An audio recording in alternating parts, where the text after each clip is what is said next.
অৰুণোদয় আঁচনিৰ দ্বিতীয় মুখা চলিছে।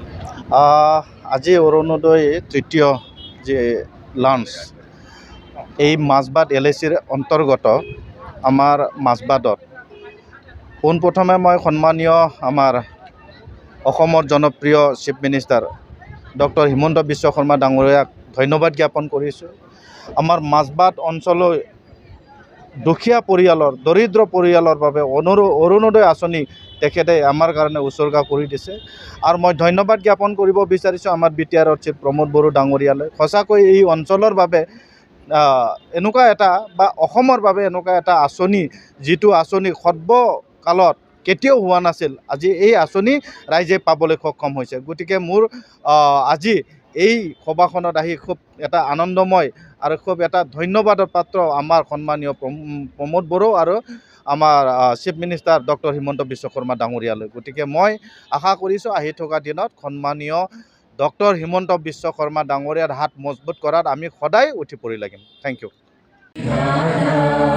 पंजाब सिंध गुजरात मराठा द्राविड उत्कल बंगा हिमाचल यमुना गंगा उच्चल जलधि तरंगा तव शुभ नामे जागे तव शुभ आशीष मांगे गाहे तव जय गाथा जन गण मंगलदायक जय हे भारत भाग्य विधाता जय हे जय हे जय जय जय जय हे।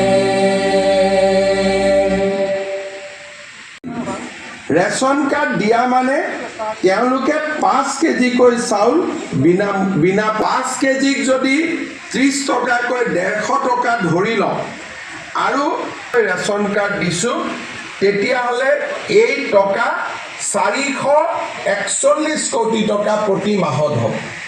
আপোনালোকে 2,85,60 লাখ লোকক ধৰি লওক প্ৰতি মাহত পূৰণ কৰিলে আপোনালোকে নিজে চিন্তা কৰি চাব পাৰে। দুখীয়া দৰিদ্ৰ মানুহক আজি আমি 3টা হাবত প্ৰায় 200 টকা আৰু চিকিৎসাৰ কাৰণে আয়ুষ্মান ভাৰত আয়ুষ্মান অসম কাৰ্ডৰ জৰিয়তে বছৰি 5 লাখ টকা। আগতে দুখীয়া মানুহক এই ধৰণে ডাইৰেক্টলি সহায় কৰাৰ কথা নকওঁৱেই। 3টা ডাঙৰ আঁচনি ৰেচন কাৰ্ড আয়ুষ্মান ভাৰতৰ কাৰ্ড, কাৰণ ৰেচন কাৰ্ডখন দেখুৱালে আয়ুষ্মান ভাৰতো আমি চিকিৎসা কৰিব পাৰোঁ। 5 লাখ তেখেত হৈছে বিজেপি ৰোটা মণ্ডলৰ সভাপতি মাননীয় শ্ৰী ৰবীন দৈমাৰীদেৱ। কথা নকওঁৱেই।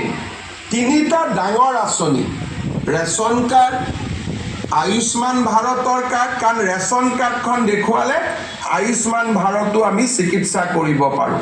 5 লাখ ৰেচন কাৰ্ড দিয়া মানে তেওঁলোকে 5 কেজিকৈ চাউল বিনা 5 কেজিক যদি 30 টকাকৈ 150 টকা ধৰি লওঁ আৰু ৰেচন কাৰ্ড দিছোঁ তেতিয়াহ'লে এই টকা 441 কোটি টকা প্ৰতি মাহত হ'ব। আপোনালোকে 2,85,60 লাখ লোকক ধৰি লওক প্ৰতি মাহত পূৰণ কৰিলে আপোনালোকে নিজে চিন্তা কৰি চাব পাৰে। দুখীয়া দৰিদ্ৰ মানুহক আজি আমি 3টা হাবত প্ৰায় 200 টকা আৰু চিকিৎসাৰ কাৰণে আয়ুষ্মান ভাৰত আয়ুষ্মান অসম কাৰ্ডৰ জৰিয়তে বছৰি 5 লাখ টকা। আগতে দুখীয়া মানুহক এই ধৰণে ডাইৰেক্টলি সহায় কৰাৰ पंजाब सिंध गुजरात मराठा द्राविड उत्कल बंगा हिमाचल यमुना गंगा उच्चल जलधि तरंगा तव शुभ नामे जागे तव शुभ आशीष मांगे गाहे तव जय गाथा जन गण मंगलदायक जय हे भारत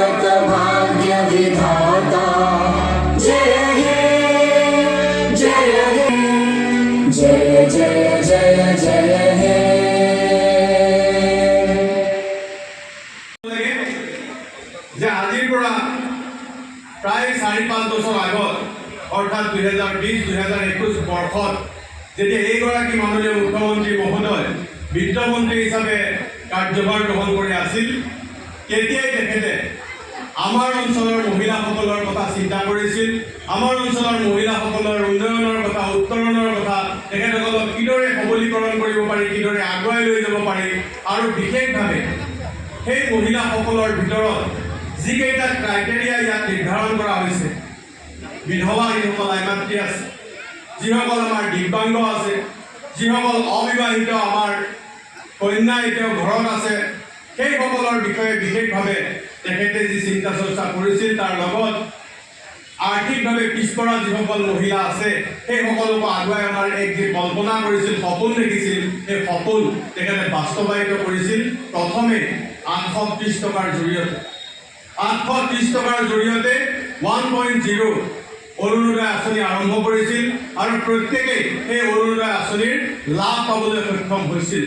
পৰৱৰ্তী সময়ত এই 830 টকা কৰি কি কৰিলে 1000 টকা আৰু পৰৱৰ্তী সময়ত 1250 টকা আৰু হয়তো এইবাৰৰ পিছত আপোনালোকে 1400 টকালৈ ইয়াত ৰূপান্তৰিত হোৱা দেখিব।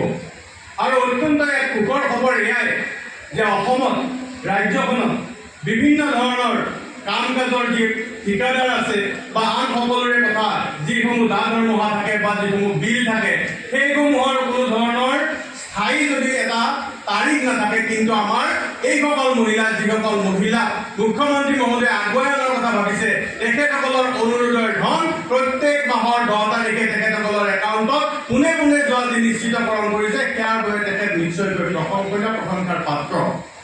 মই আশা ৰাখিছোঁ যে ইয়াত যিসকলে ইতিমধ্যে অৰুণোদয় আঁচনি পাইছে, তেখেতে আপোনালোকক জনাইছে যে পূৰ্বে পোৱা আৰু নতুনকৈ পাব লগা এই সকলোৱে এইবাৰ নতুনকৈ পুনৰ আবেদন পত্ৰ পূৰ্ণ কৰিব লাগিব, ফিল আপ কৰিব লাগিব আৰু সেয়া জমা দিব লাগিব।